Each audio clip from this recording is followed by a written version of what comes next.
On Windows, you may come across with Unhandled Exception Has Occurred in your application error. And if you also have the same problem, here are the following fixes.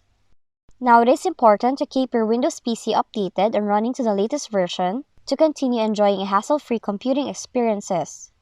But if you have this error, you have to fix it by opening Settings, go to Windows Update, and select Check for Updates.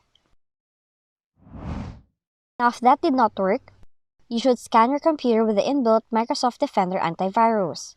Do it by opening Windows Security, click Virus and Threat Protection, and you can quickly scan Windows 11 for malware by clicking the Quick Scan option, or you can also choose the Full Scan for a folder scan.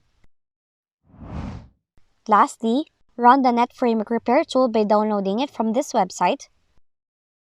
Open the downloaded file, accept the terms, click Next, and the tool will start detecting issues, and then a window with recommended changes will then open up.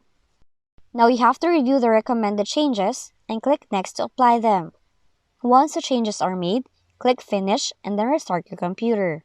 And that's how you can fix the following error code in your Windows computer. If you found this video helpful, kindly like and subscribe. You may also click and turn on the notification bell so you can be notified from whenever we release new videos.